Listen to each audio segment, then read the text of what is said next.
Hi, what's up, Chad? Alright, in this video, I want to talk to you about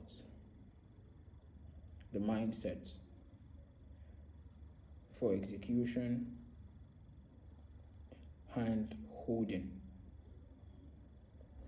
Now, a lot of you might wonder, what does the mindset of execution means? Not in a bad way, in Forex space. Now, I kind of see Forex from this my point of view has a mentality game. Who you are up here is all that matters. Not who you want to be or who you dream to be. A lot of people dream to be successful, but not everybody will be successful. I don't mean that in a bad way. I mean that out of fact. Because not everybody has what it takes to be able to withstand the circumstances and challenges on the way to become the figure of themselves they've always dreamed to be. Not everybody has the ability to make decisions for themselves, to stand by the decisions they say they're going to make for themselves. Alright? Not everybody has the ability to make proper, educative, financial decisions around a system that is guaranteed to give them unlimited wealth if they can follow its rule. Not everybody has the ability to do that, and I guess this is the reason why it is 1% of traders who are able to become profitable at the end of the day after the ratio of about 1:90 traders. Guys, I know what it feels like. I can say that from my point of view.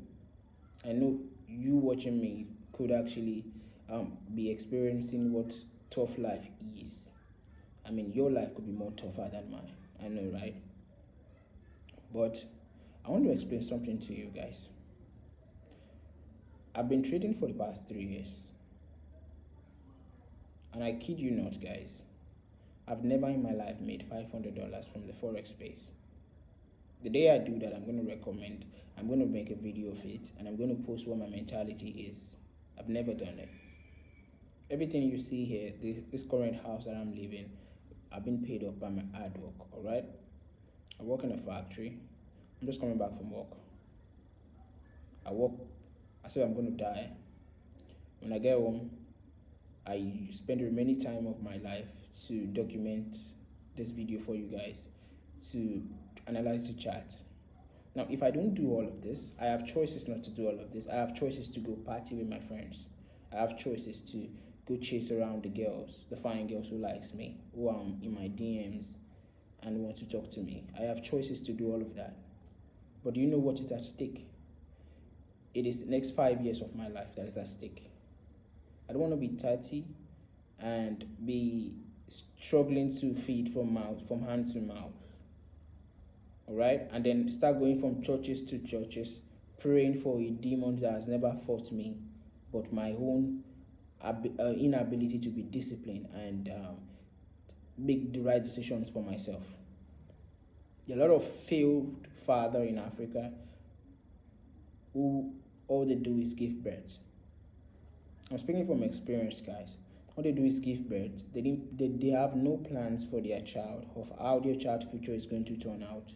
All they care is give birth, take the child to church, pray for the child to be successful, and that is it. And I'm not blaming this on them, alright? Everything falls down back to mentality. It's the mentality that they have.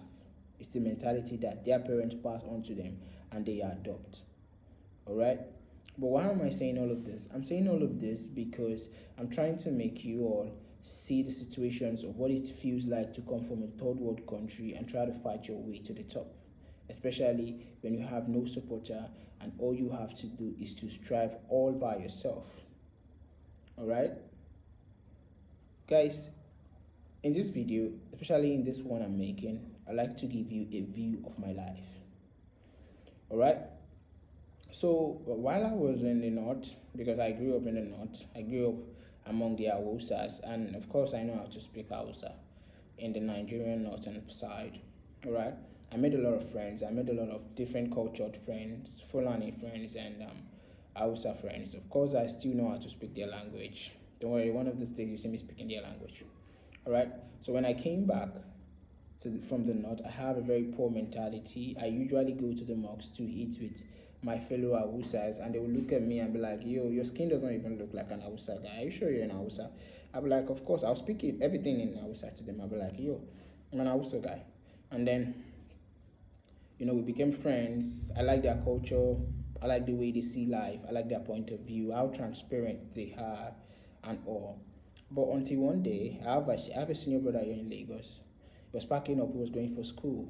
And there's one thing about me, guys. Right from my childhood, I have this. I have this competitive mindset, and I think I need to call it competitive mindset, whereby if you're making progress beside me and I'm beside you, I feel like I'm left out. I feel like, okay, yo, I have to also make progress, because the reason why you see reason to make progress is because a progress has to be made at this point. And I don't want to put myself in a situation where I I don't want to make changes. All right, when you make progress beside me, I feel like, okay, I don't need to wait for a reason to make progress. I need to make progress too, because you have seen a reason to make progress. I don't need to wait for a reason to make progress before I make progress. So I make progress too. All right. So when my brother went to school, things were tough for my dad as usual. My dad works at a salary job. He earns 25,000 a month. That is about, um, let's say $50 a month. All right, that's the low amount rate you get paid here in this country. To tell you how worst it is, guys. All right. So my dad earns that a month, and what my dad did was my dad went to where he was working, because my dad worked as a driver for a private children's school. He works as a school bus driver. My dad went there to take a loan for 1 year.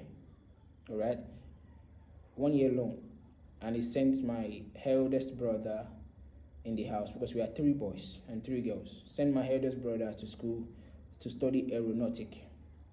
All right. So when my dad took the loan, we were all passing through that hard time where we went homeless. There was nothing for us in the house. Everything was actually so bad, and you know, I experienced all of this while growing up. Even though I have my own side spot, I usually go to chill out with my friends, and then eat one or two.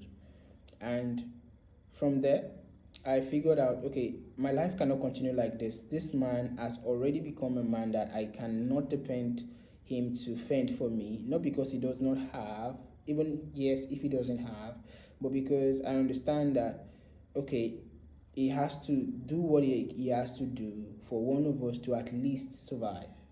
Okay, it's about capacity right now. It's not about the the inavailability of willingness to do. All right. So what I did was I started doing shoemaker. If you already know what shoemaker is, I went to get a needle and a thread, and then I get a spot very close to a mango tree.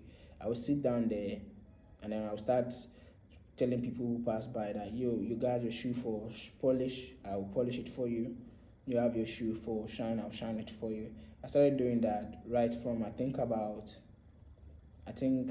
don't know, I think I was about 12 years then when I was doing that. I was saving money, I was using the money to help my dad. So my dad went into farming and all, farmed some little crops beside the house, just so that we could survive on those and as well. All right. And after I did all of that, it got to a point where I feel like, okay, this is not enough for me anymore. I need to go deeper. And this is what my risk mentality is, guys. I'm actually born a risk taker, and I never knew I was. But in the later part of my story, you will see why I said that. All right. So I told my dad that I need to do something else, that this is not working out for me. He said, have I thought about it? I said, yes, I have. And then I took on the decision to be like, okay, we'll figure it out, whatever it is. And then I went to okay, my dad got a bike he's using to transport himself from a place to another, just to avoid the cost of transportations as well. I took the bike to the point where to the place where they smuggle rice, because there's a point of border at where we live that is not so far. All right, so they smuggle rice in, smuggle stuffs in, like from other countries in, and it's what a lot of boys do to survive. Okay, so at this point my brother is still planning to go to school. He hasn't gone to school yet. So I started that job. It was crazy because at first I was told about the risk of the job, that a lot of people get killed by the custom when they're trying to run away from them. They get shot, at, you know, a lot of people get accident while they're trying to run away from the custom officers. They get bulging into trailers and all. But I never let that held me down, because I knew if I don't do it, then I'm just signing up to go back to my shoe cobbling job, which I hate a lot, because it's not something I want to do for the rest of my life. When I do something, I tend to look at the future of that thing, that okay, in the next 10 to 5 years in this thing I'm doing, what is in it for me? All right. Now, will I be proud of myself when I look at this video in the next 5 years? Will I be proud of myself that okay, I actually did this while I was this age? Yes, I would be proud, because this is a project that takes a very hard working mind to do. All right. But I won't be proud if I see myself shining a shoe when I could have done something else that could have actually paid me more. But because I had a low mentality, I was stuck to doing that. And that was the reason why I stopped doing it. All right. So I started doing this smuggling. I would take rice. Sometimes I would carry 2 bags of rice. And as I was going, because I was a very short guy, I'm actually a very short guy, guys. When I stand up in this video, you see I'm a very short guy.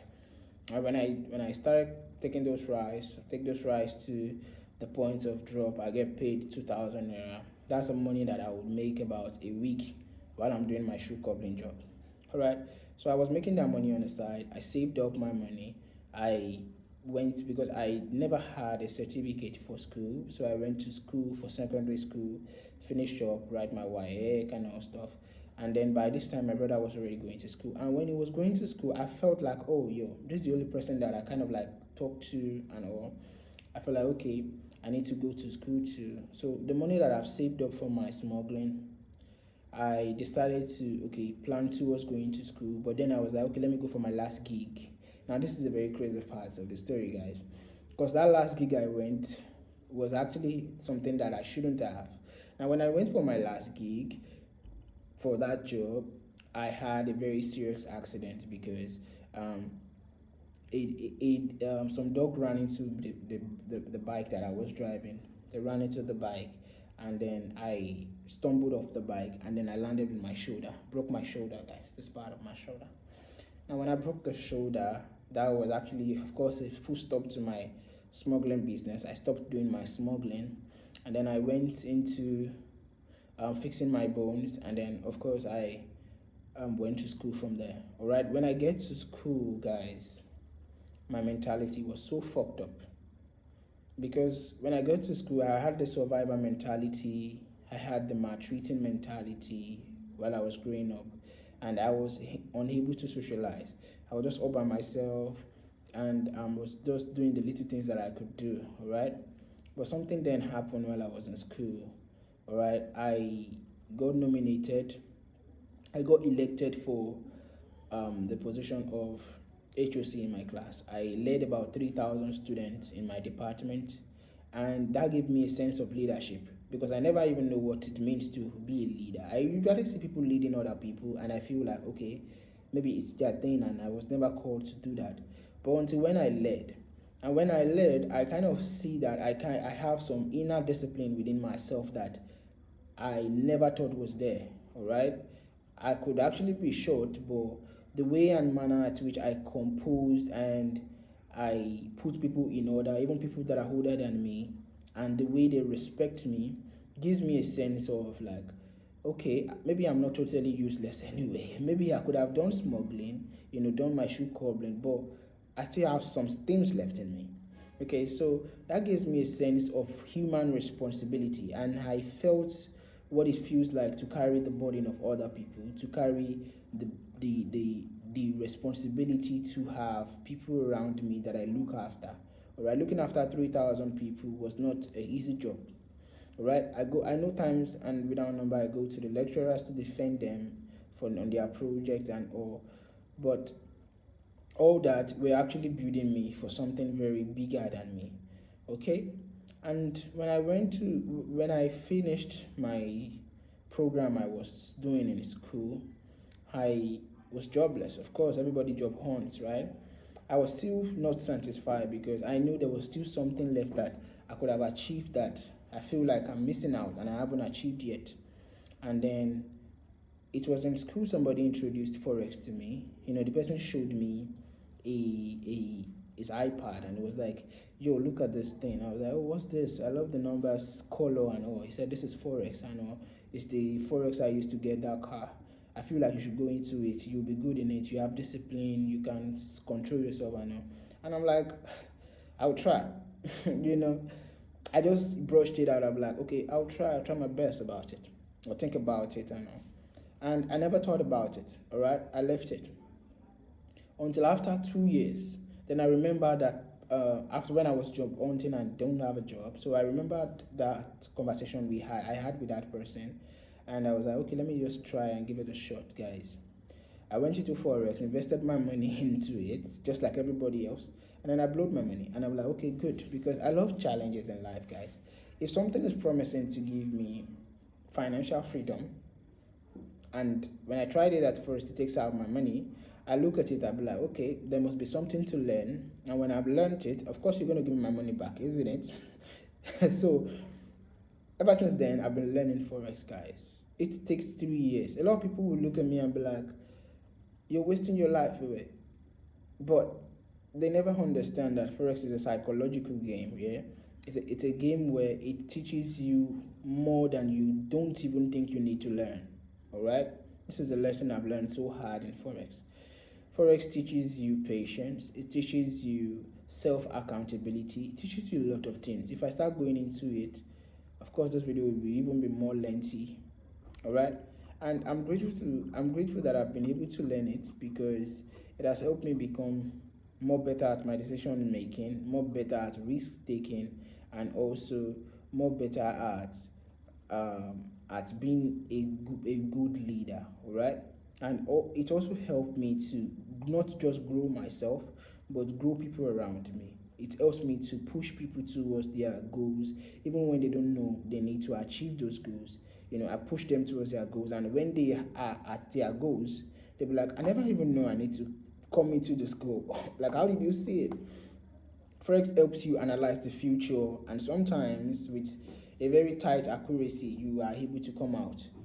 All right, and this is something a lot of people lack because a lot of people tend to not see beyond their foresight view.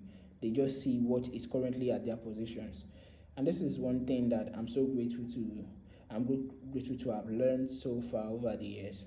All right, with that being said, I hope this has covered a little part of my documentary and my life journey in general. I'll be looking to talk more into all of this later on, but now, guys, I'm seriously tired. I'm seriously tired. I need to go shower.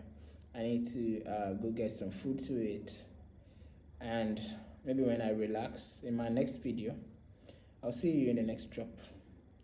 But with that being said, one thing I want to say before I end this video is that if you know you have a dream, if you know you have a thing that keeps you up at night, you need to make sure you give it all it takes, or you're going to regret it for the rest of your life. I don't mean for that to come out so harshly, but it's the truth. I'm not the kind of person to give you a fake story just so you could be my favorite or anything. I'm just going to give you how it is, because that is what Forex train our mental sense to be like. You don't trade what you want to see, you trade what is already there, what is already apparent before you. When there is a higher high and a higher low, you know that price is creating and price is indicating to you, yo, young man, I'm trying to go up. because you have a delusion mindset to want to take price downwards does not mean price will respect you. Price only respect those who aligns. You want to make money off the chart, you must learn to align. If you don't align, price will take up your money. If you align, price will reward you. It's so simple. So that is how it is in life too, guys. When situation presents itself the way it is, don't try to make it look beautiful. Don't try to make it look dirty. Call it what it is. This situation is bad. It is bad. This situation is good. It is good. Because that is only how you can evolve and how you can win the battles of the mentality you never tell anyone about. Because it's all up in the mind, guys. It's all up in the mind. It's a game of the minds. It's a game of discipline and a game of self-control. And with that being said, thank you for watching. I'll see you in the next drop. Peace out.